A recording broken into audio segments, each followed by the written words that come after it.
Welcome, welcome, welcome everyone to Sister Wives with Mary Jane K. Today, I'll be breaking down Sister Wives, Season 5, Episode 2, Kody Begs for an Answer.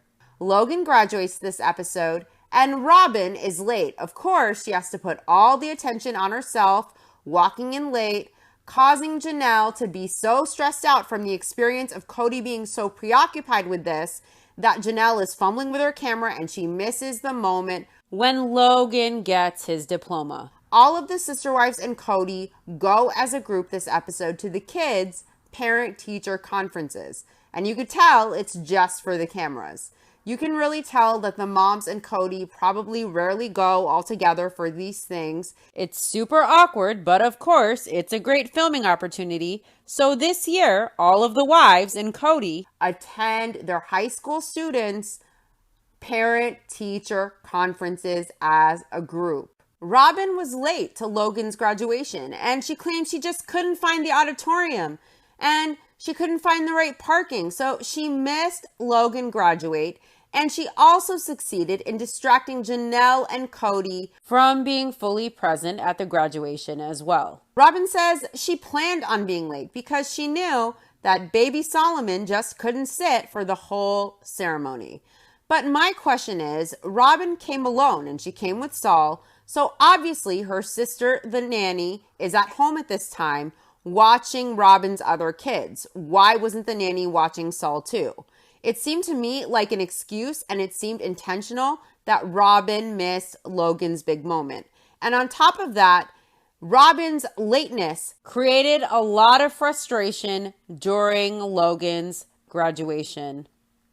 All of the wives were very annoyed at Kody because Kody was so worried about Robin not being there that he left his seat and he was very preoccupied with finding her. The wives were pissed that Robin really took Kody's focus off of his son graduating.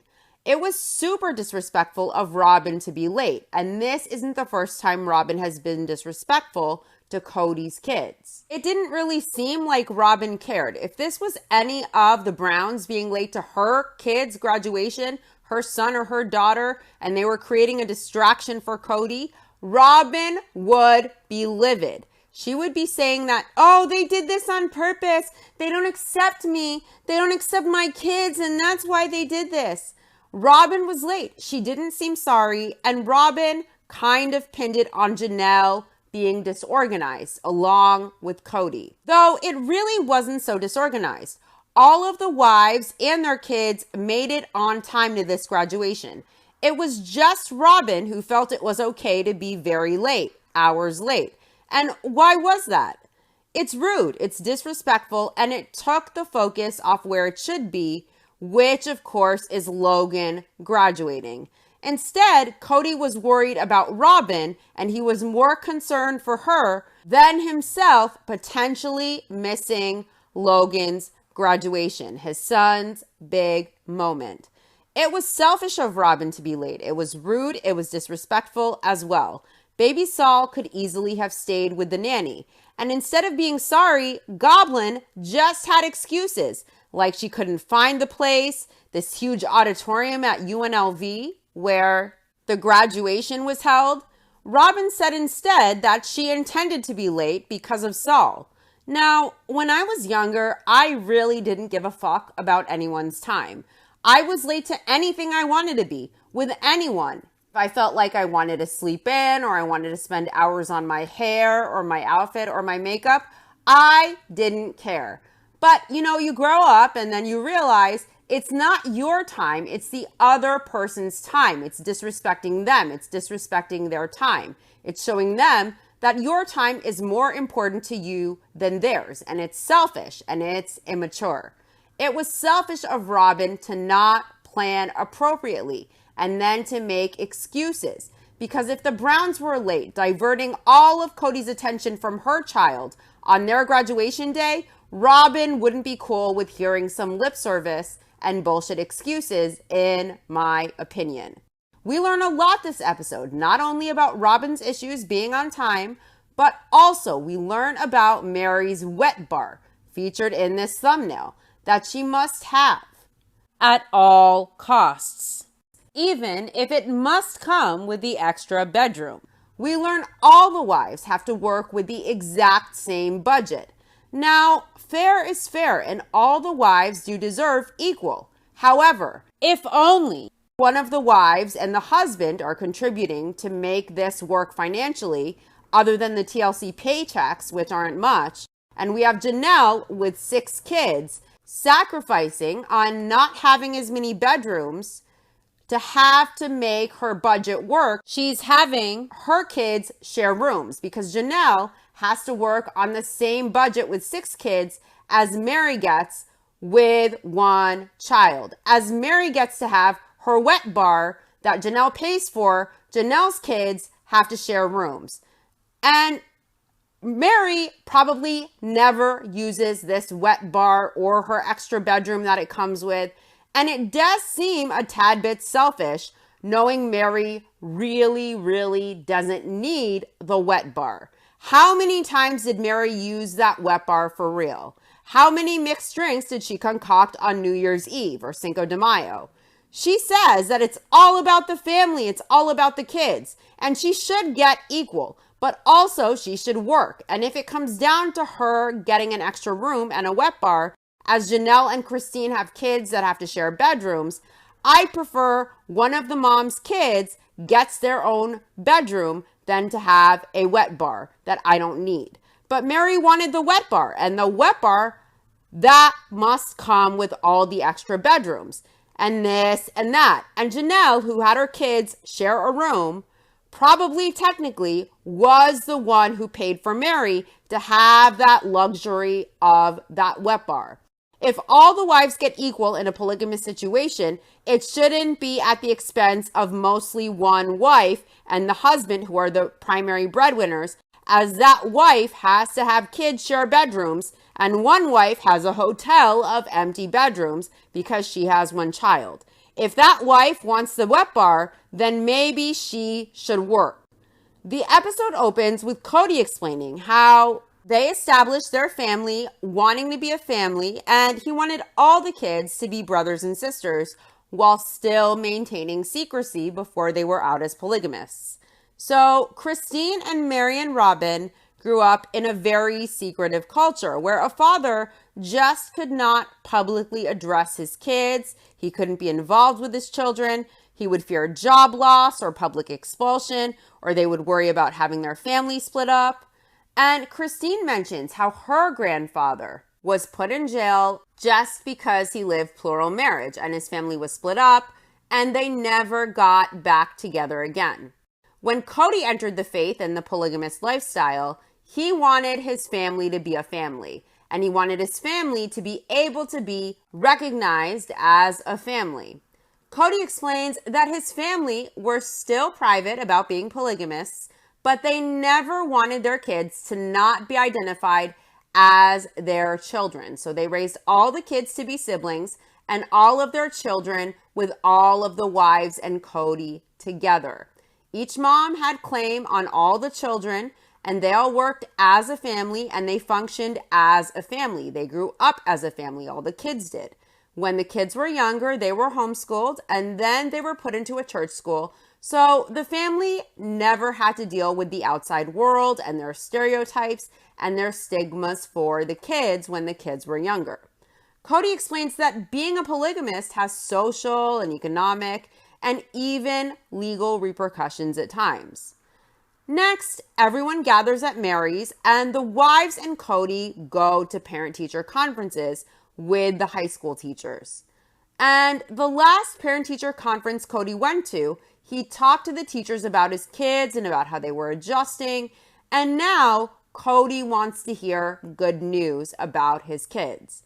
And Kody wonders how many times a student from a polygamist family attends this high school where all of the mothers of all of the children go in together to the parent-teacher conferences. Kody thinks, of course, that it's absolutely uncommon. Robin says when they go meet the teachers, they are probably the only polygamist family that these teachers will ever meet. And Christine points out that they're also the only polygamist family with all of the parents going in all together. Kody expects that regardless of what his kids tell the teachers about their family being different, the teachers just won't be prepared for the 5 of them walking in the room and blasting them with questions about the kids. Robin doesn't think they have probably ever had 5 individual parents come in for one kid.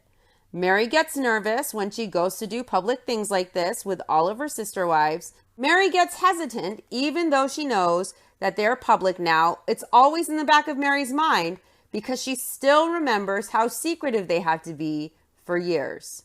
Leo's Spanish teacher is the first teacher the Browns see. Leo explains that even though they're an only child, growing up with 3 moms was normal because they didn't know anything else. And when the kids were little, they had other friends, but mostly they were each other's best friends. And now that they have all grown up, they're all so close because of that experience.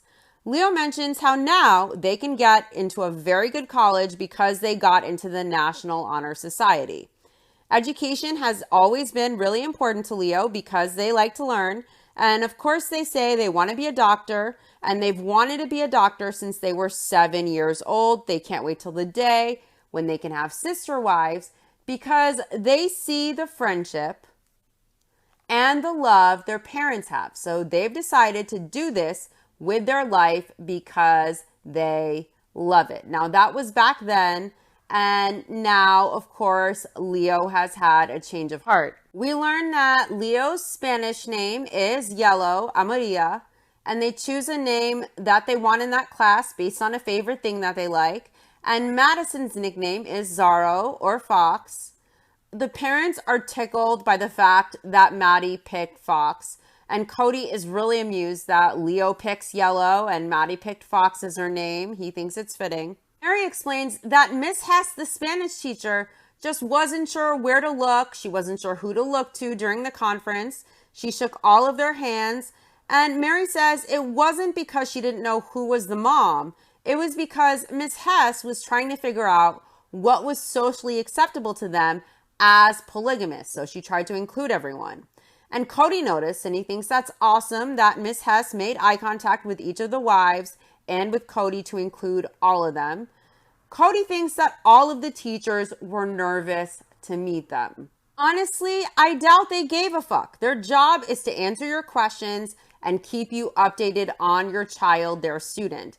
They aren't nervous because the Kody Brown, the king of the prairie dog playlands, and Robin's best customer showed up with the 4 moms. They don't care. They wouldn't care if 2 moms or 2 dads walked in, or a mom and dad and 2 step-parents came in. They don't care. Kody always wants this to be a big deal. He gets off on thinking, wow, people must be nervous meeting us. We are here. We have a TV show. We're polygamists. They probably never met a polygamist family.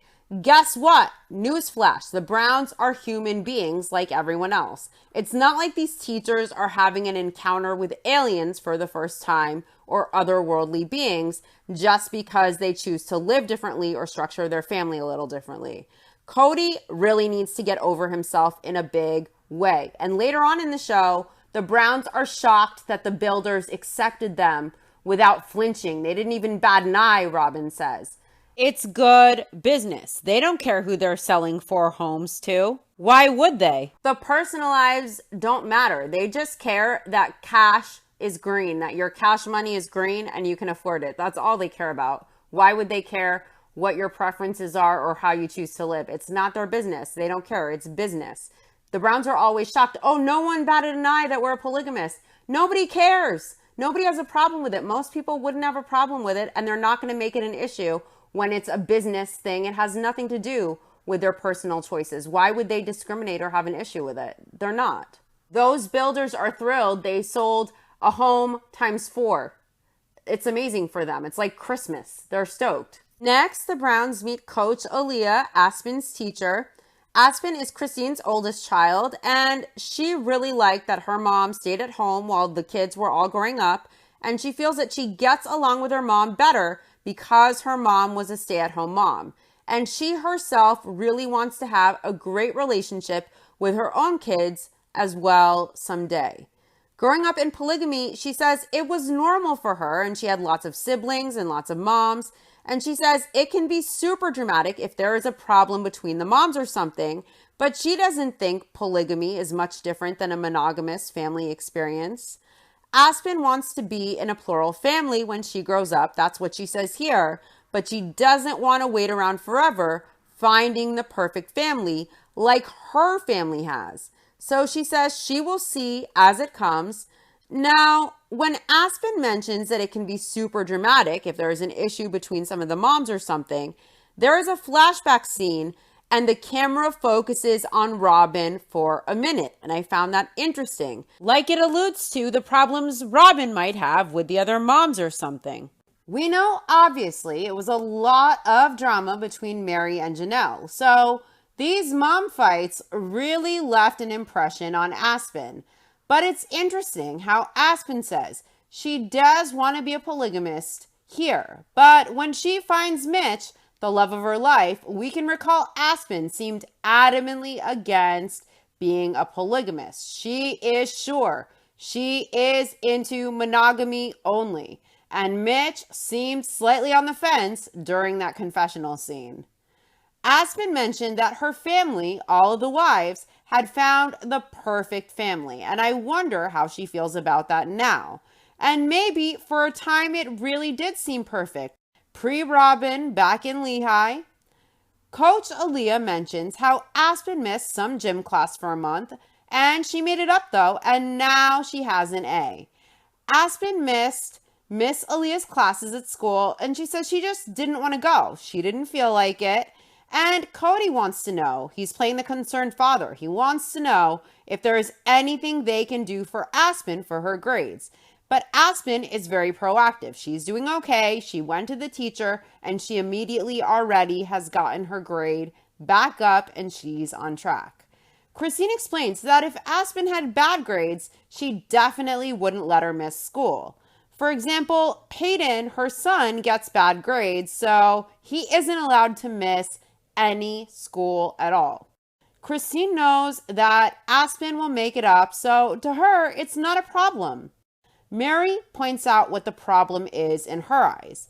The problem is that Leo tries to go back to their mom with this, and they ask to miss school just like Aspen, and they say it's no big deal. And Meri tells Leo they have to go to school. School is important, and they have to be there because it's their education. It's very important, and they can't miss days. So then Leo will come back at their mom and say, well, Aspen gets to miss school all the time.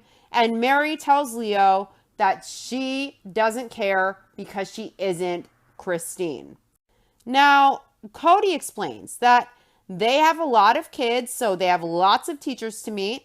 And Christine feels like Dr. Guido is the cool teacher. Meri agrees. Everybody in the house loves Dr. Guido. They sing his praises, the study skills teacher. Dr. Guido had Hunter, and he didn't know anything about the situation when Hunter came to the high school in Vegas. He blended right in, and Janelle explains how Hunter had a hard time when they first moved to Vegas. He struggled, and they play the flashback scene of Kody questioning Hunter about how he just wants to fold. Why does he want to throw in the towel and sit and not live life? And Hunter tells his dad he just doesn't care. And Janelle explains it's taken a year, but finally, Hunter has now found his groove again. He's back. Hunter seems more excited and more lively. He likes the new homes that they're getting. He says they're big, they're next door to each other, and he actually prefers having multiple homes because of space. Hunter says that when he gets older, he wants to be a professional football coach or a college football coach or an athletic trainer when he grows up. Now, I'm pretty sure, as far as I know, Hunter is becoming a nurse. He seems like a very compassionate person. Look at how Hunter drove for hours to be there during the Rona for Isabel when she was recovering from her surgery when Kody refused to be there. Hunter seems like a stand-up guy, and I could see him being very compassionate. And I think that that's great to do nursing. Dr. Guido says that he had to get on Hunter's case to get his. grades up once the football season ended, and he points out that all the Brown kids are very respectful. And he says Logan is quiet, and he hasn't even heard Logan utter 2 words in school. Now, Christine mentions that that's super great because they're finding out that the words Logan uses aren't that great. And Dr. Guido says that's all teenagers in general. Janelle mentions how they discussed with Dr. Guido that their children are now swearing more at home. And Janelle knows how Pollyanna it sounds, but they never use certain words at home that the kids now use regularly. If curse words are their biggest problem with their teenagers, then they don't have one. Christine says the kids told them Logan has F-bomb dropping skills. They found out from their other kids. And Logan feels like swearing isn't a big deal. Everyone in Vegas curses, and he just happened to pick up on it very easily. Maddie mentions how when she grows up, she wants to be an entrepreneur. Notice that word, entrepreneur, just like her dad uses. And she wants to maybe do hair so she can pay her way through college. And the bonus is she can do her hair for free. Maddie doesn't believe that polygamy is right for her. And she says she would be jealous. She doesn't want a big family, even though she loves her own big family. She says the biggest struggle with polygamy for her is the multiple nosy Nancys. She says most kids have one mom and one dad in their business, and she has 4 moms and 1 dad in her business, plus 3 older siblings and 13 younger siblings. And they all want to know what she is doing, where she is going, who she is talking to, or what is on her phone. And Maddie doesn't care, but she says it is nice to have privacy sometimes. It's also kind of nice to have trust sometimes, no? Maddie's doing well. Last semester, Maddie got straight A's for the first time, and Maddie really loves Mr. G's class. Janelle tells the teacher that he is a rock star at their house. He's a legend. All the kids love him. They sing his praises. And next, they visit McKelty's teacher, Mrs. Rule, and she put McKelty on a path. McKelty, of course, is Christine's daughter, and she wants to be a world-famous fashion designer when she grows up. She says fashion is her biggest passion. The way clothes are made and the way you can put 2 things together to make an awesome dress, taking little pieces of thread and making a shirt is really cool. That's how McKelty feels about fashion. Yes, Lula No is very fashion forward. It's fabulous. McKelty has become very career oriented thanks to Mrs. Rule. And McKelty can get along with anyone in the class, any table Mrs. Rule puts her at, and McKelty will get along with them. And Robin points out that that has to do with McKelty having 17 siblings and 5 parents to deal with. Meri points out that you can't choose favorites, and Robin says you have to deal with different personalities all the time in a plural family, so that might be why McKelty does so well. Kody was nervous, but everything went well because he says all of the teachers like their kids.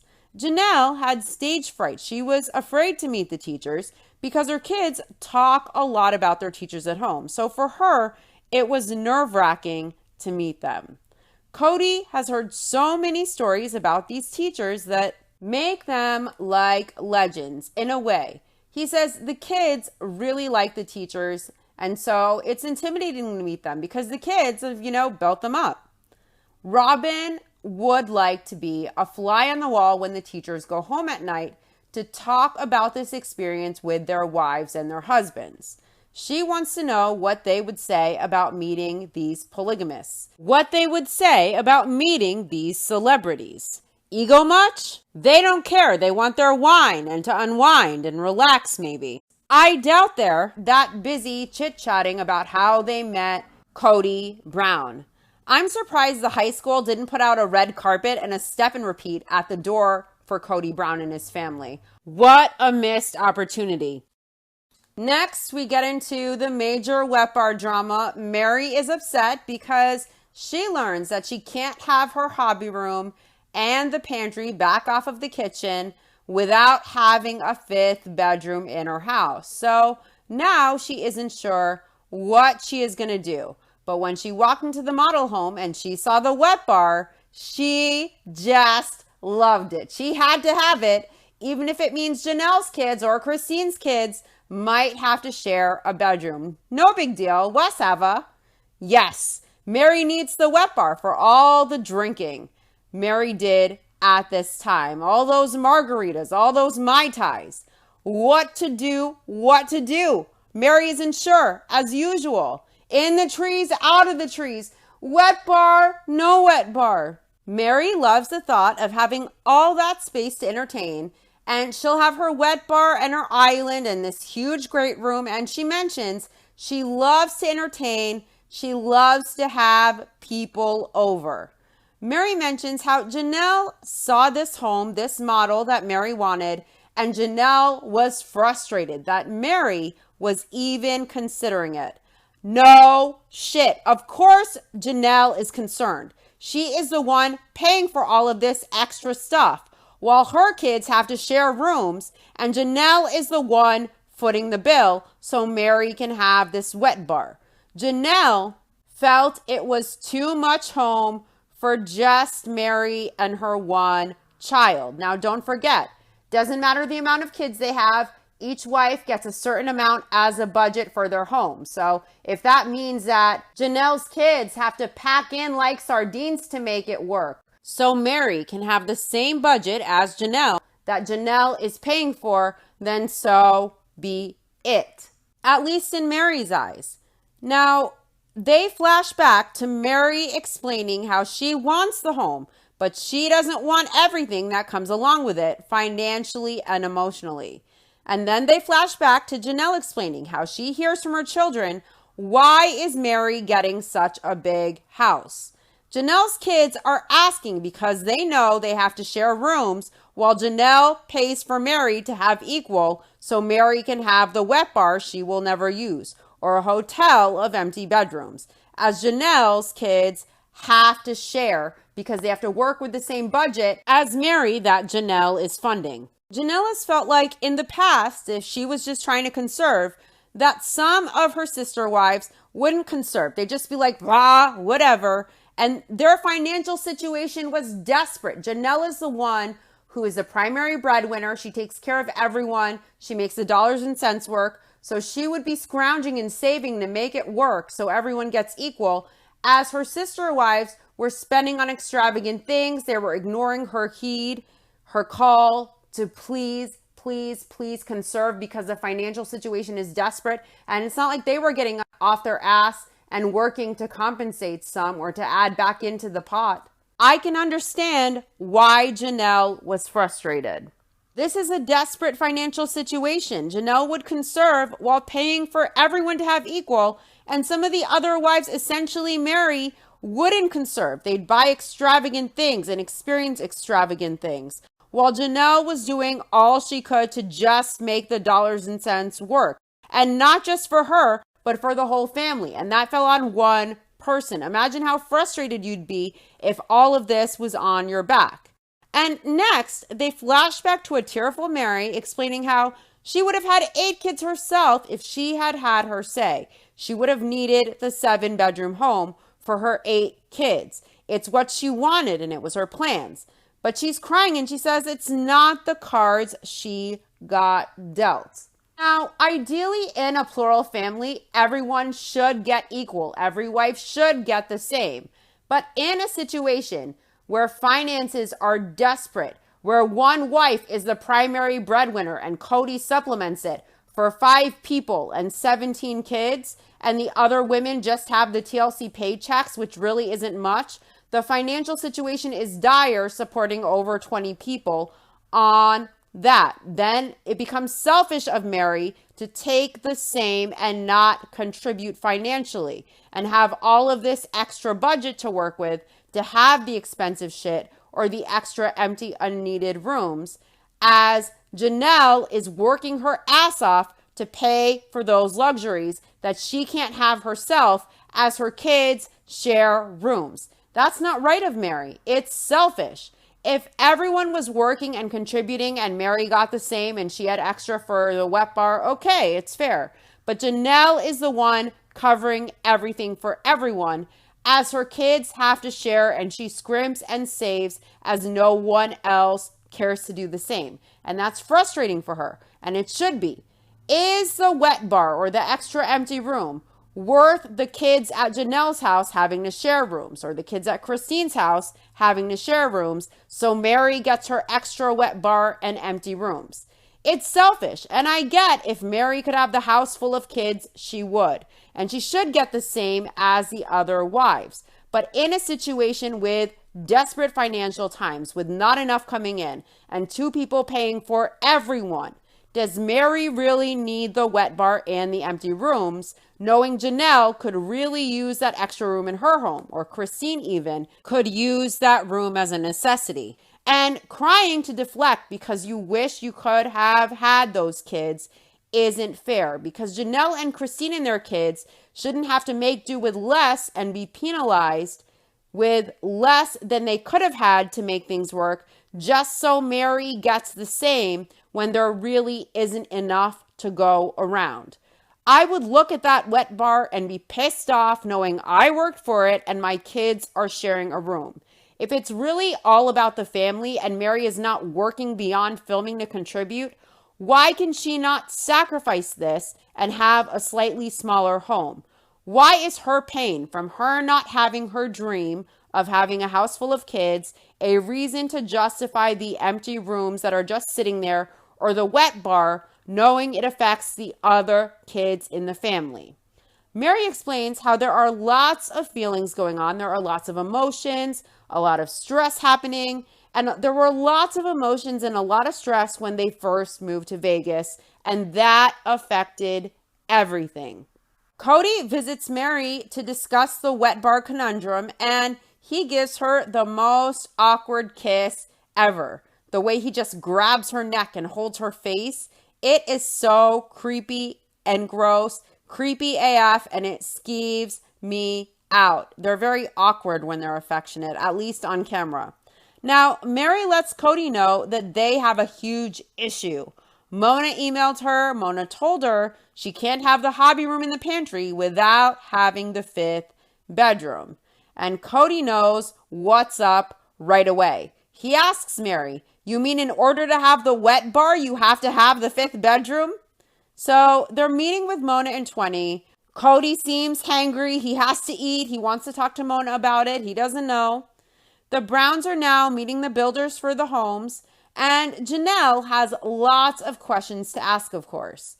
Kody explains that when it comes to home options, they felt the best way to do everything was to divide the budget evenly so everybody, each wife, gets equal.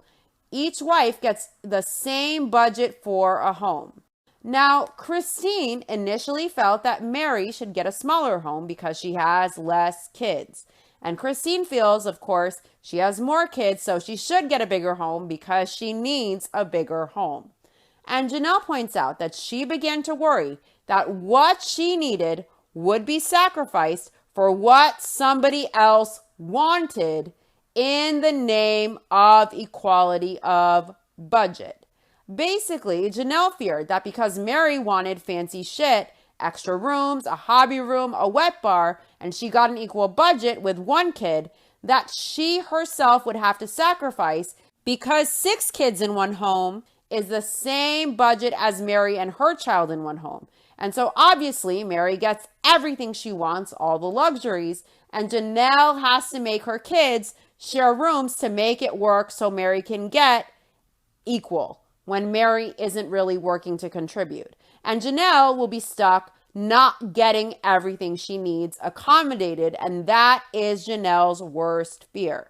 That she would be without something she needed because of something another wife wanted in the name of equity. Meri points out that the one thing she absolutely loved about the house, the model home, is the wet bar. And it came down to getting the wet bar with the 5th bedroom, or she just doesn't get it at all. Kody's concern is he doesn't want it to look like Meri gets the biggest house because she is the first wife. But of course, remember they say there's no hierarchy in this family, but Kody doesn't want it to look like Meri gets the biggest house just because she is the first wife. Kody says ultimately they came to the conclusion that the best way to do it was across the board equity. Everybody gets the same budget to work with. And in the case of Meri having to have the extra bedroom, they will just have to make it work. Meri will not go without that wet bar. Yes, make it work at the expense of Janelle, basically. The wives and Kody meet with the builders, and during this meeting, Kody's main concern really does seem to be Meri's wet bar, and Janelle looks annoyed as fuck, and I would be too. Robin is astonished that the builders haven't batted an eye at all about the fact that they are a plural family. Honey, is your money green? That's all they care about. They just sold 4 homes at once. No one gives a flying fuck that they are working with polygamists. They don't care. They don't care. It's not their business. The Browns seem to think, wow, the teachers must be nervous. The builders didn't give pause because of us being polygamists.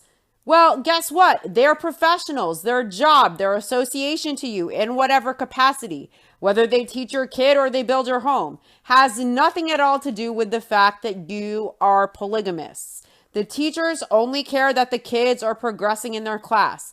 The builders only care that they will be paid in cash money. They just want the home options and to be paid. No one cares how they live. They just care that whatever job they're there to do is done and they get paid.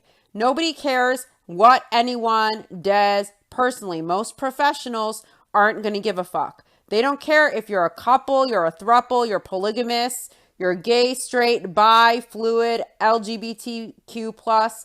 Most people really don't care. They don't care as long as they're going to get paid. And if they do care and it's a huge issue for them, there's something wrong with them. Even if they didn't like, let's say that they're polygamists, they're not going to even mention it. They're not going to bat an eye. They're not going to do anything that's biased. They just want to get paid. They just want to be professional. They don't care. So Robin being astonished that they didn't bat an eye, of course not. They're businessmen. Even if they had a problem, you're not going to know about it. Most people really don't care how anyone lives.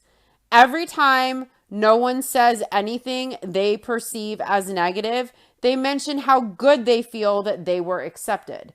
It's not necessarily that they were accepted. It's that no one cares. It's not their business how these people live. And everyone knows, even if they don't like it, it really doesn't matter to the business at hand. So why would they go out of their way to be antagonistic? They don't care. Robin says that the builders don't seem weirded out at all by the fact that they are polygamists. Hello, cash money, baby. They don't care. This is business. It has nothing to do with your lifestyle. Kody points out that the builders are smart businessmen, and they look at being able to sell 4 homes at once, so they love them. And unfortunately about this, Kody's right. They don't care. They sold 4 homes at once. Now, Kody has major questions for the builders, like the what's, the ifs in the house. And Kody really goes to bat for Meri. He tells the builders his main concern is Meri can't have a hobby room and a pantry, you mean a wet bar, without having a 5th bedroom, meaning Meri obviously can't have her wet bar without the 5th bedroom. And Kody wonders if they are married to it or not, and he knows they have to deal with this right away because Meri is getting her wet bar. Now, the builder mentions that they don't have a design for that configuration, so what Meri is asking for would obviously require resubmitting a full set of plans with that configuration. Now, Meri says if it happens that these are the only kids she'll have for the rest of her life, these are the kids she wants to feel welcome and loved in her home, and she wants to have the space for them to feel that. The kids feeling love from her has nothing to do with the space and the size of her home and if she has a wet bar or not. That's a bullshit excuse, and that's emotional manipulation, because I feel like Meri knows if she uses tears, and everyone knows this is a sensitive subject, everyone knows that they have to go without and that this is unfair. It might not actually be right in desperate financial times, but they're going to do it anyway because Meri's having a hard time with it. So if Meri has a wet bar or a bigger house, that has nothing to do with her having a gathering or her having the kids over or the kids feeling loved at all. And Meri knows that, but it's emotional manipulation.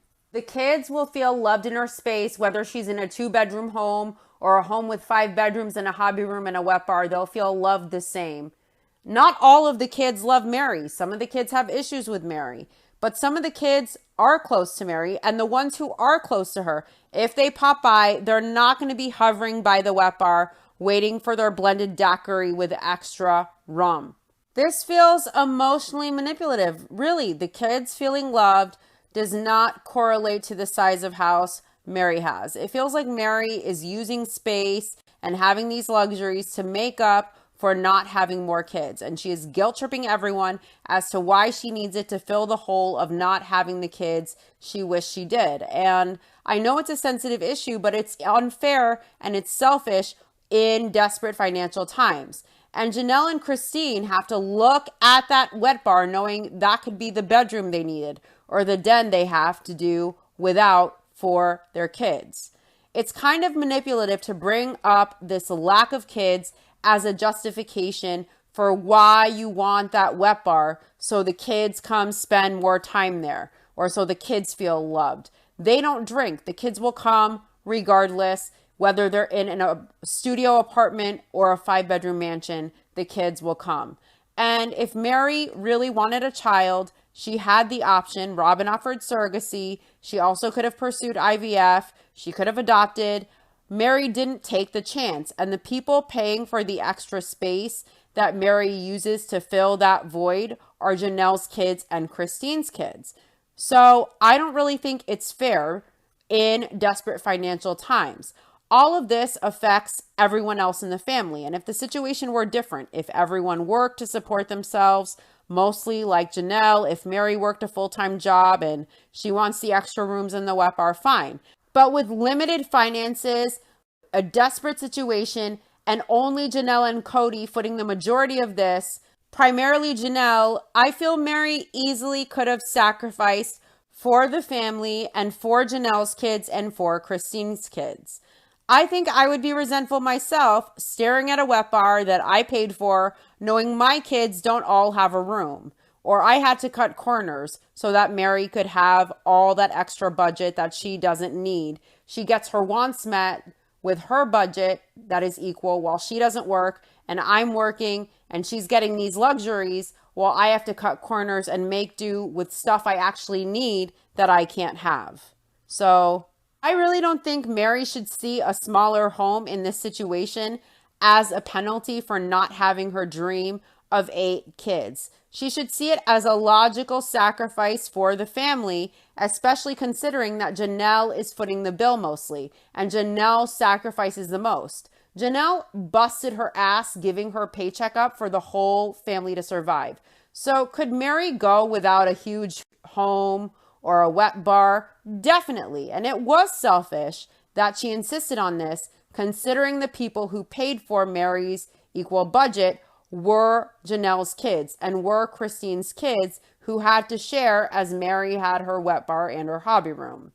The kids are going to feel welcome. They're going to feel loved with or without the wet bar and the hobby room and the extra space. Meri just says all that as a justification and to pull on everyone's emotions. Meri knows that it's been a struggle on her family for seeing her have all of this extra space. And Meri says if the roles were reversed, she is sure that she would be frustrated too. Janelle is kind of looking off during this confessional scene. You can tell how frustrated she is, how pissed she is, and of course I would be too. And Meri is using emotions and sentimentality about having space for the kids as an excuse, as a justification for her selfishness so she won't be questioned. And she's saying she doesn't want to be penalized with a smaller home because she has just one kid. Meri doesn't mind that she got a huge home that she doesn't need with empty rooms and an unused wet bar, as Janelle's kids have to share a room. That doesn't bother her, and that's selfish. Kody explains that he has to involve the rest of the family in this decision, even though it's just his house with Meri, because he has to now scrounge up the budget with the whole family. Meri explains that when she found out that she did have to have the 5th bedroom, we have had no idea how many times she was in tears over it because it was so stressful to her. She doesn't need this extra room, and she doesn't want to be judged for having the extra room she doesn't need to have. And she doesn't want the emotions involved with all of this. She doesn't need the room, but of course she needs the wet bar. Now, Meri says she feels like it's the cards they were dealt with the situation with the kids and the homes, and now they're just trying to do the best they can with it. Well, Meri is choosing to get the wet bar and get the room that she doesn't need. And she is choosing to view it as her getting punished for not having more children if she were to sacrifice and take a slightly smaller home or no wet bar. This wasn't imposed on Meri. Meri is imposing this on the whole family. Meri had a choice. She could have taken a smaller home and been mature enough to live without the wet bar. She could sacrifice, considering the sacrifice Janelle made. But Meri doesn't care if it affects the budgets of the other moms who have 6 kids. She could care less what corners they have to cut. But she doesn't care, even though she probably could. Meri is choosing to say, well, what can we do? These are the cards. If Meri really wanted a kid, she could try IVF. She could take Robin up on her offer of surrogacy. She could adopt. If Meri really wanted to do the right thing and be about the family and about the kids, knowing Janelle is paying for this, Meri could choose to sacrifice and have a slightly smaller home and see it not as a penalty for having less kids than she wanted, but as a sacrifice she makes as a blessing to Janelle and Christine and their kids for them to have the budgets to have what they actually need instead of getting her wants fulfilled. And what did the professor on the UNLV panel say about the success of a polygamist family dynamic? He said that all the wives have to sacrifice for each other and prioritize and put each other's needs first as well as their own well-being first. And Meri can be selfish at times. This wet bar thing doesn't sit well with me. Meri is getting equal, and that's great, but the kids of Christine and Janelle are paying for it as far as all of them not being able to have their own rooms. And that isn't fair. The people who are really being penalized are the kids. And I don't feel that the wet bar or having an empty room sitting there was a family-oriented move on Meri's part at all for the good of the whole family. Christine wants to know time-wise from the builders what it will be when they can move in. And it's 5 months from breaking ground. And they can break ground once they get all of their options in. Once the wives decide on their options for their homes, then they can break ground. One of the builders suggests that once they get the options, once they get the details from the wives, they can divide the wives a little bit so the wives don't have input for each other, or so the wives don't give each other ideas, because he thinks they might get decisions from the wives individually faster and more set in stone if they divide and conquer. The other builder suggests that if the wives can make their decisions today on their home options, they can break ground as early as next week. We learn that it's the builder's first polygamist group, and of course, Mona, the real estate agents too. One builder explains how his wife went through this with him when they built a home, and he says, You struggle with decisions with just one husband and one wife. It's tough. And so Kody has that times 4. So this guy doesn't know how Kody holds it together. And the other builder who suggested divide and conquer with the wives and their options says they have built lots of homes for lots of different people, so this will be interesting. These men know it's 4 women and Kody, and the wives are going to compete, or one wife will get something another wife decides she wants, and then there will be a million changes and it'll be hell. They know what's coming. Next, Kody explains how today Logan is graduating from high school. Wise old Logan explains that he is taking a walk down the first aisle of his life and he is excited to be done. Logan is so wise. We learned that the family got home the day before graduation from a road trip and they were disjointed. They weren't back in their groove. So the family as a whole hadn't had their normal planning meetings. So Janelle got a text from Kotex telling her that it's her fault that nobody knows what is going on with the graduation. And Janelle thought everybody already heard the plans. They may have heard her mention it, or she expected that maybe Kody, as the father of the family, would mention it to everybody, the graduation plans. And this morning, everybody is in a hurry. No one knows where to go or when they're supposed to leave. And they're supposed to leave in an hour, and there's major drama. And Kody interpreted the situation differently, of course. Kody explains that he texted Janelle that nobody knows what time the graduation is, and she needs to tell people so that everyone knows what to do. And Kody feels like Janelle interpreted his message as it's all your fault that everybody is late, and Kody says he never said that. Now, Robin explains that she called Janelle yesterday and she asked for details and she needs to know everything about when to be there, where it is. And Janelle told Robin the graduation ceremony is going to be 4 or 5 hours long. So Robin felt like that would be too stressful for Solomon to be there making all this noise for everybody. So Robin's plan was to be late, to leave late on purpose and get there late on purpose. Because Robin figured she had a long time before Logan's name would be called and he would be walking across the stage.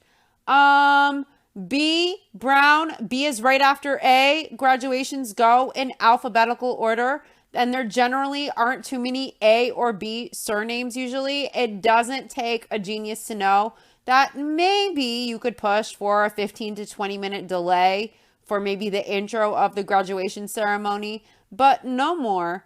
I love how Robin has the nanny, her sister, there to watch over her kids. That leaving Saul at home wasn't an option. Maddie wants to wear a skirt, and it's a normal pencil skirt, very conservative. It's nothing scandalous. And Janelle worries that Kody won't approve of this skirt.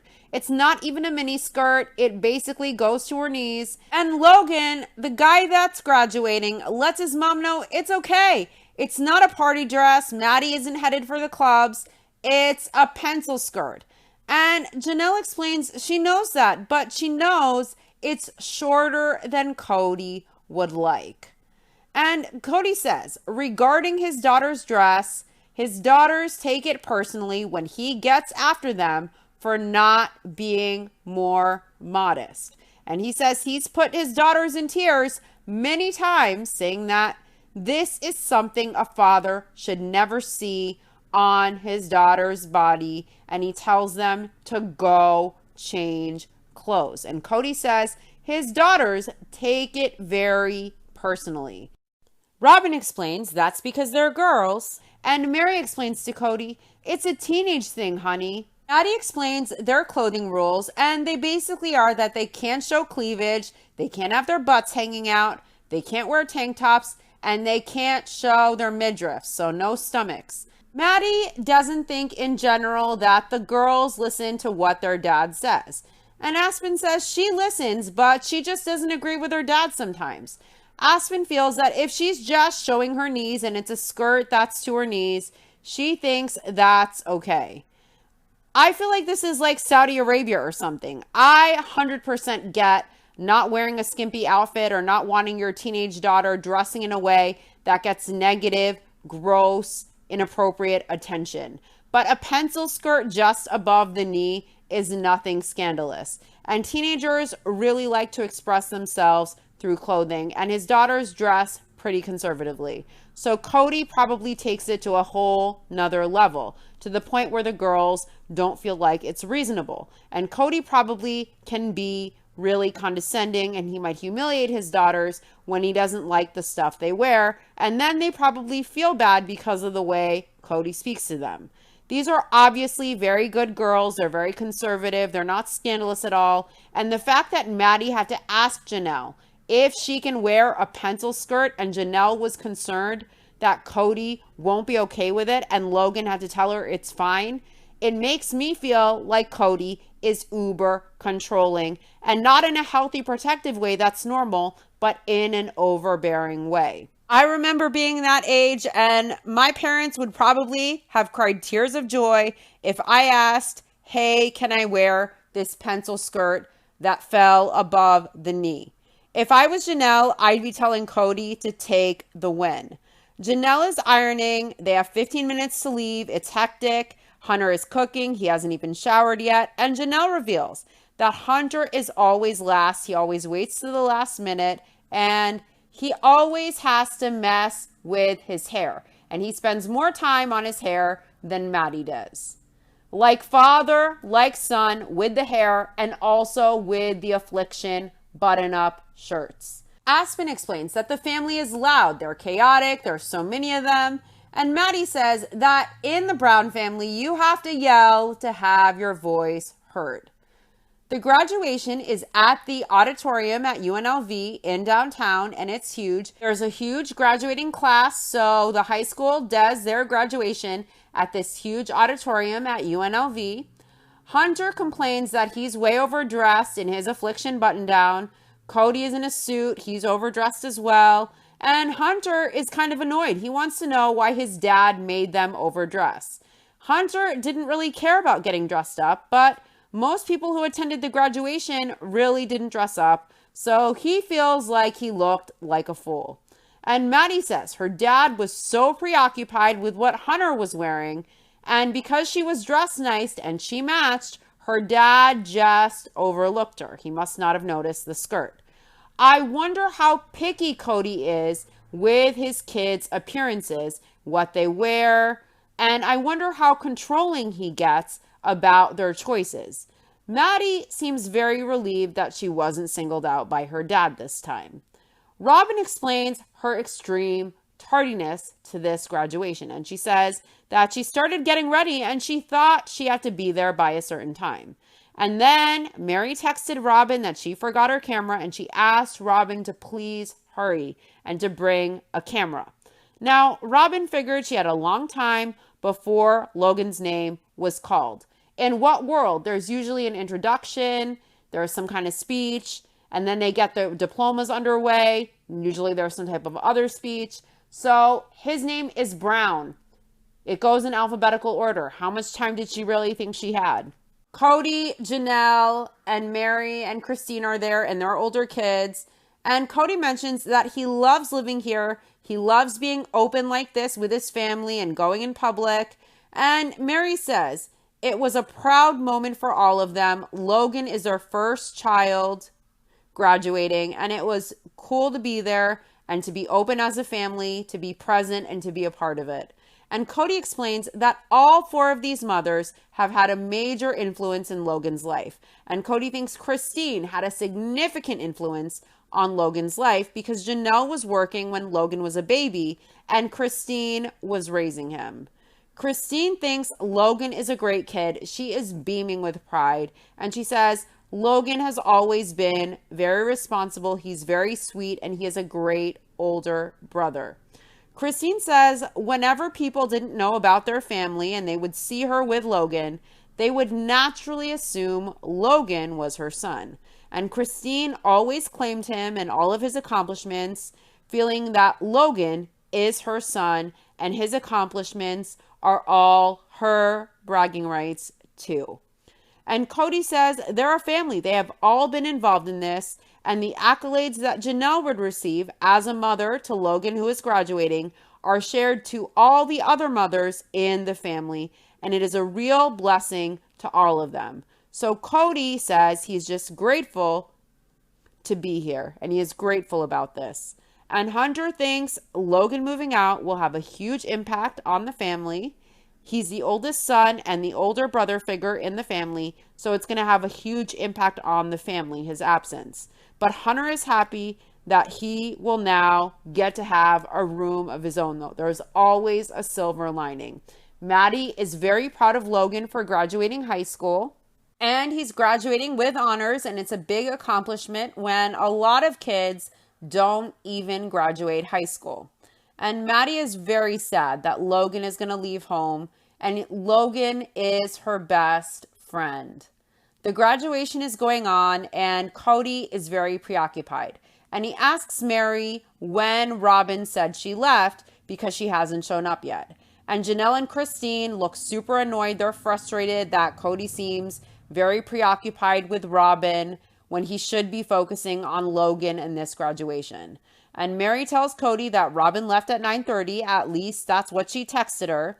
So Kody is very worried. He's looking at his watch. He's focused on his phone. And Meri tells Kody he can't worry about that right now. He can't worry about Robin. It's her choice. Basically, she means, you fucking idiot. Your first kid, your son is graduating. Focus. Focus. Be present. Be here with Logan. It was Robin's choice to be late. It was Robin's choice to miss this. Focus on your kid, Logan, who matters in this moment. Even Meri says, don't worry about that. It's her choice. And Meri tells Kody he needs to be here with Logan. Meri and Janelle and Christine all look pissed. They look fed up at Kody's preoccupation. And Robin explains that she got lost. She was driving around the UNLV campus just trying to find the auditorium. And she was stopping students, desperately asking, do you know where this is? By this time, 2012, there were already smartphones with internet and maps and everything. Do not tell me this woman isn't competent enough to find the biggest building on campus in a timely manner just by using her cell phone. WTF. Robin obviously didn't want to be there, and it was disrespectful to not be on time or to bring Solomon when she has a nanny, if Solomon is why she feels she can't be on time. It's disrespectful to take Kody's attention away from where it needs to be, and it shows how little Robin regards Logan. Even during Logan's graduation, she wants to play damsel in distress. She blames Saul. She blames the camera Meri needed. She blames that she can't find the auditorium. Then Robin says she planned on being late to avoid a long wait with Saul. Why can't she just say she either had zero intention of going? If she wanted to be there, Robin would be on time and she would be there. Or it's that she doesn't respect Logan and the family enough to be there on time. Logan is wonderful with her kids. He took them to the craft store. They are always up his ass at family events. He is responsible. He is very respectful of them. He is there for all of his siblings in a very big way. So why couldn't Robin respect Logan enough to be on time and not make excuses? And if you're late, admit it. Don't make a whole victim story. Oh, I tried. I was stopping students asking, do you know where this is? Get out of here. And then she says she planned on being late with that intention. So did she plan on being late, or was she too inept to find the biggest building on the campus and she got lost? Which one? Be honest. Even if the truth is, well, I just didn't want to sit through the whole thing, or I misjudged on my time. But this woman always has excuse after excuse to pull out of her ass. Christine explains to Robin during confessional that she didn't know that Robin was planning on being late. You can tell that all the wives think that it's rude and disrespectful that Robin missed Logan graduating and she wasn't on time, and she also preoccupied Kody. She created a lot of stress and frustration for the other wives and Kody at Logan's graduation. Christine tells Robin she was shocked because she felt Logan's graduation was really, really important. Janelle looks pissed and Robin looks constipated when Christine calls her out. I think Robin knows how bad this looks. And there's also the inconsistency of Robin telling her victim story of, oh, I was lost, I was desperate, I couldn't find it. The biggest building on campus. Versus Christine saying to her, I did not know you were planning to be late. Did she plan on being late or did she get lost? Which one? Now, Robin explains that she was frustrated because she was later than she wanted to be. So she was frustrated at herself because she was later than she wanted to be. Later than she wanted to be. So she wanted to be late. This was not important to her, obviously. She says she was driving around campus trying to find this auditorium, this needle in a haystack, so to speak, the biggest building on campus. Oh, it's so hard to find. Now, the graduation is going on and Kody isn't even really watching it. He's looking down at his phone. He's looking at his watch. Janelle looks pissed, as do Christine and Meri. Everyone looks stressed. Everyone looks annoyed at Kody's preoccupation with Robin and her tardiness. Kody explains that it's getting close to Logan receiving his diploma. So at this time, Kody thinks it's a great time and he ran out to see if he could go find Robin and find out where she is parked to hurry and bring her into the building so she can be on time. And Janelle explains that when they started to call the name so early, she thought, oh, Robin's not going to make it. And Janelle explains that when Kody left to try and get Robin, she started to get really freaked out because Kody might miss their son, his firstborn son, graduating. This is the first child of the Brown family graduating, and Kody might miss his son graduating all because of Robin. And Janelle thought that he would try and help Robin and he will miss the whole thing. Janelle really felt like Kody would miss it, and Christine also felt like Kody would miss Logan walking across the stage and getting his diploma to help Robin. So Christine and the other wives started texting Kody to get back here because you're gonna miss Logan's graduation. And Kody explains that he was looking for Robin and it was like looking for a needle in a haystack. And his wives kept texting Kody with urgency to hurry up. So Kody decided, okay, and he guesses Robin will just miss it. Now, is it more important for Kody to watch his son graduate or to make sure his first wife doesn't miss it? Which is more important to him? Frankly, I doubt Logan gives two fucks if Robin is there, but he will care that the women who raised him and his father are there and present when he receives his diploma. And how would Logan feel if when he graduated, a huge life moment, his first huge life moment, if his dad was desperately searching the parking lot because his precious goblin was lost or hadn't arrived yet, rather than watching him graduate? Holy fuck. It was a stressful situation. It was tense for the wives, and they were very worried that Kody would miss it because he was prioritizing Robin. Everyone was tense. Everyone was pissed off and frustrated, all because of Robin and her bullshit and Kody's intense preoccupation with her. It was gross. Janelle looked livid, and I don't blame her. I'd be pissed too. Now, Kody gets in right as Logan's row stands up, and Kody asks Maddie if the camcorder she is using is recording, and he tells his wives and kids not to stand up, don't embarrass Logan. But after the way Kody acts on camera, I doubt Logan's siblings and moms standing up and cheering for him when he accepts his diploma will be the thing that this guy gets embarrassed about. I love how the most embarrassing family member of all is giving etiquette lessons and advice to his wives and kids. Logan gets his diploma, and Janelle was so stressed out that she wasn't ready in time. She was messing with her phone to try and get a picture, and she missed Logan actually getting his diploma. And Kody is the biggest dick in the world. He tells his kids, hey kids, mom missed it. And he's grinning ear to ear. He's all smiles. He's really rubbing salt in the wound. Kody is a fucking dick. Kody almost missed Logan receiving his diploma himself. And he put his wives, especially Janelle, through a ton of stress when he left to try to prioritize finding Robin. And it stressed Janelle out big time and it pissed her off.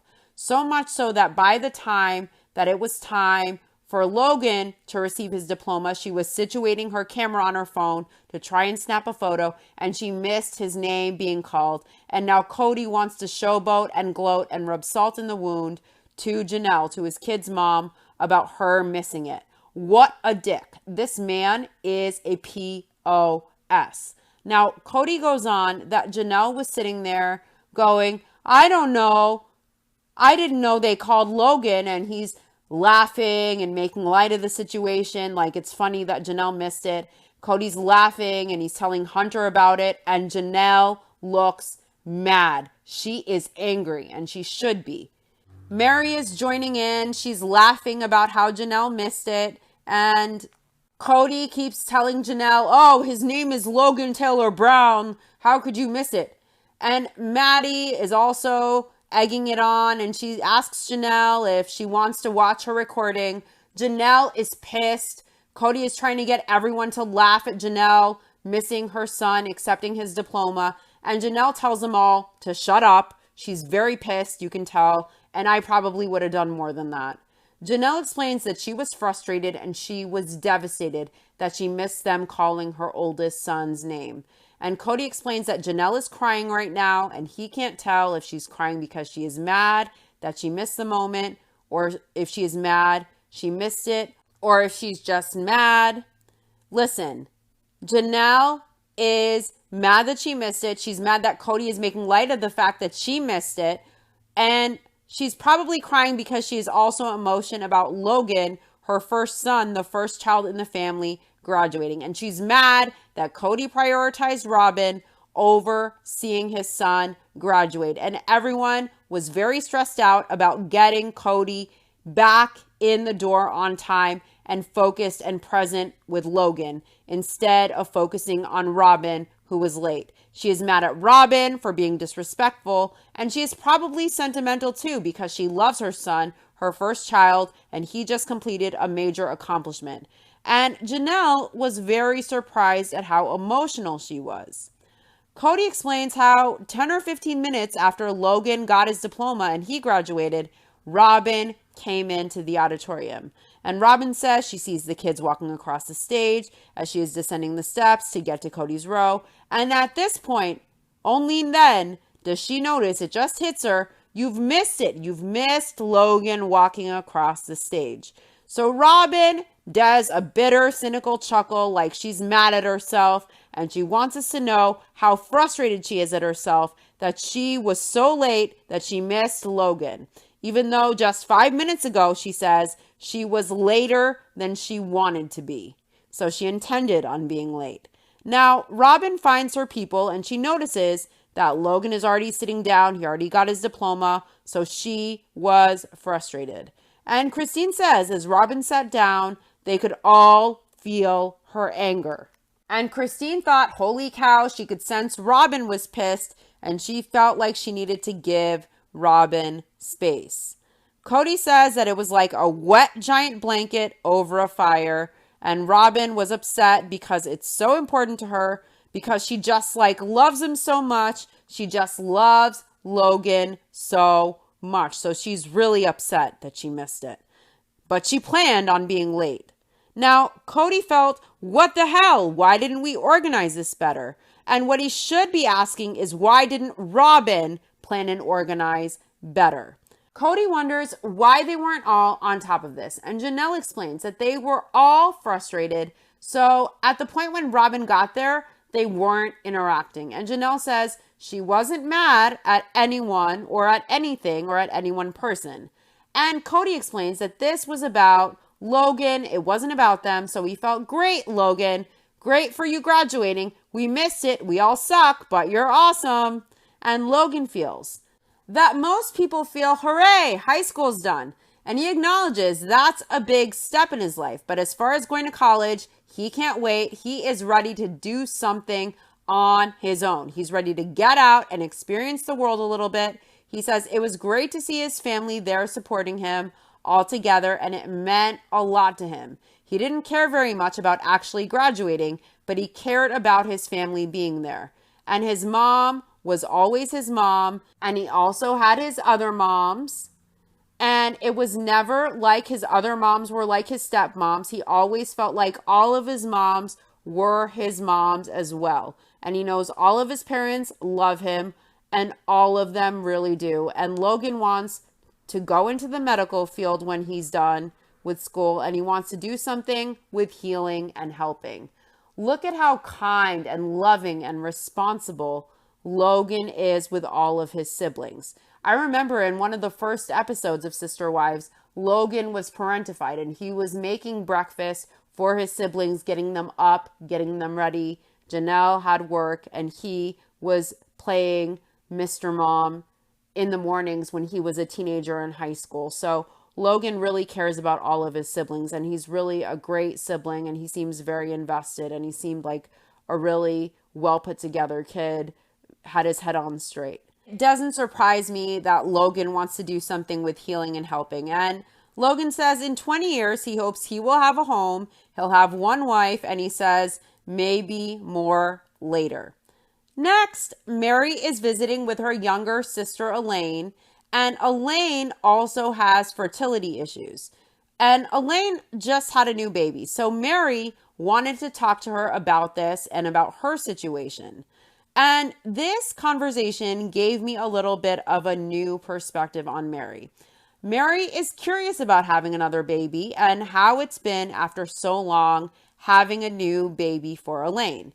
And Elaine feels like it's starting over, but it's like riding a bike. You don't forget anything and it all comes back. But she had her doubts. She was nervous during her pregnancy, thinking, what the hell did I just do? Now, Kody wants Meri to have another baby, but he doesn't like waiting for an answer. And Kody feels like Meri's indecision trifles with his, but him pushing her for a decision trifles with her indecision. So ultimately, it's a decision, of course, they have to make together as a couple. Elaine, Meri's younger sister, feels like Meri is in a different place than she was 5 years ago, and Meri agrees. Elaine doesn't want to tell Meri don't do it because having a baby is her decision. But Meri doesn't seem as desperate, and Elaine feels for Meri that desire to have a baby isn't as present as it was a few years ago. And it feels like Meri is in another phase of her life now. And Meri agrees, and Meri says that's exactly how she feels. She feels that way. Meri says they tried all these other fertility things in the past. Nothing has worked, and the only thing they haven't done is in vitro. And Meri says someday she thinks, okay, let's go for it. Let's just see what happens. Let's let fate take its course. And if it happens, it happens. And if it doesn't happen, it was not supposed to be. And she wasn't supposed to have another kid. And there are other days where Meri thinks, do I really want to do that? Meri says she just feels so conflicted in her head and it drives her nuts. Now, I noticed with Elaine, her sister, she didn't feel conflicted. She felt like she's not sure she wants to do this again.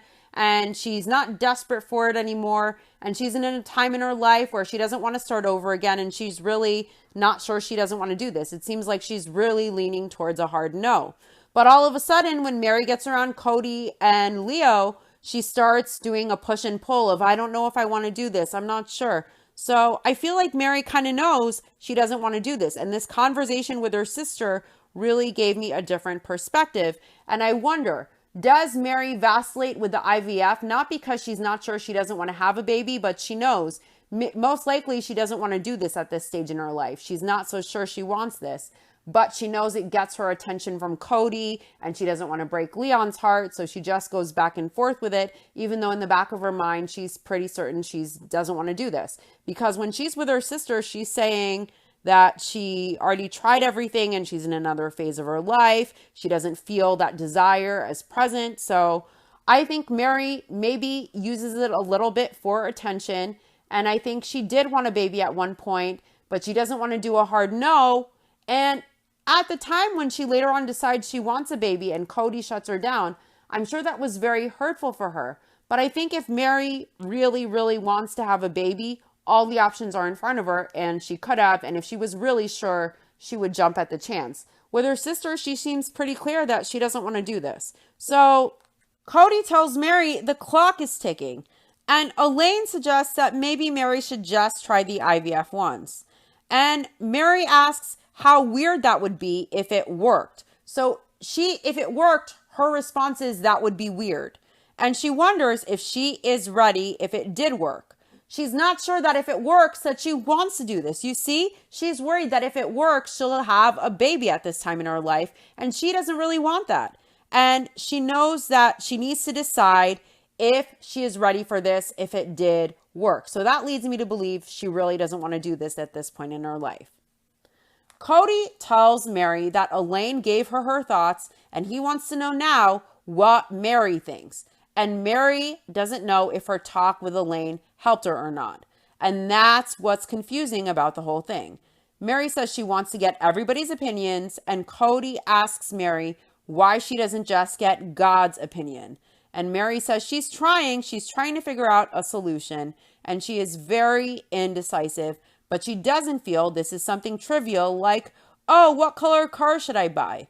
And Kody wants to start the process with Meri of choosing the doctor and dropping the cash and moving that direction for that baby in 2 months. And he says it's no or it's yes. And Kody tells Meri she needs to decide for her because regardless, he knows he's going to have more kids. So he is very confident saying to Meri, all right, lover, we're good now. No more kids. So Meri has to decide if she is good saying, I'm okay not having a baby, or if she decides I'm going to do everything I can to try and do it. And Kody wants to make a decision about what to do. He wants to close the deal now. And he wants to know, will Meri sign the contract?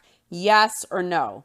And Meri is getting very tearful and she tells Kody she's not kidding. She doesn't go a day without thinking about it. See how around Kody, Meri vacillates and she's unsure. But when she's with her sister, she says, God, what would I do if it worked? If this works, it would be weird. I don't know if I want to do this at this time in my life. She seems to be pretty sure she doesn't want to do this. But when she's around Kody, she gets emotional. She vacillates. She says she isn't sure. So I wonder if Meri enjoys getting attention and support from Kody that she wouldn't get if she just straight up told Kody, no, I don't want to do this. And maybe she knows how invested Leo is in having a bio sibling and she doesn't want to upset Leo as well. Kody wants a time frame on this from Meri of when she'll decide. And he wants to get through the busyness with their work for the next 2 months. And then he wants to make a decision with Meri. And Meri just says she'll do her best. She's not going to give him a firm answer. And Kody wants at least one close today. He wants to know when Meri will be ready to decide. So Meri negotiates for the end of the year, and Kody agrees that they will decide when they move into the new homes. And Meri promises that she'll make a decision then. And Kody tells her that she has till they are moved into those houses. That month that they move in, Meri will have to make a decision. And Meri says that she's good with that. But it's interesting because Meri seems really sure that it would be weird if it worked out. And she doesn't know that she wants to do this with her sister. So Meri's in tears and Kody comforts her as usual. Anytime Kody tries getting concrete answers, Meri cries. And Kody says they just can't keep going in circles. And Meri's sobbing at this point. And Kody tells Meri she may feel differently about this and have a sure answer when they move into the homes. And Meri tells Kody she herself wonders about that. So they agree they're going to decide once they're in the homes. And Kody apologizes to Meri. He tells her he's sorry. He knows that this is hard on her. And Meri tells Kody she doesn't think he knows that it's hard on her. It didn't seem that hard on her when she was talking to her sister Elaine. That conversation gave me a whole new perspective. Meri was saying things like, I don't know if I want to do this at this time in my life. I don't know if I really want to start over. Do I really want to do this? God, it would be so weird if it worked. What am I going to do if it works? Like, she seemed like she was hoping almost like it wouldn't work. So I wonder if part of the push and pull is a little bit about her getting support and attention from Kody the longer this goes on, and also her not wanting to disappoint Leo, who is very invested and emotionally involved in wanting to have a biological sibling. So who knows? So Meri doesn't think Kody understands how hard this is on her. So I really, really do wonder how much of this baby thing is an actual push-pull in Meri's mind, and how much of it is even a subconscious way for her to be getting attention and support from Kody that she may otherwise not be getting. I sincerely believe that Meri is brokenhearted and that she's devastated that she can't have more kids. And I also think that after seeing the conversation with her sister where she says it would be weird if it worked out and she's not sure she wants to do this and she doesn't have that much of a desire as much as she used to, her sister says that and Meri agrees to that.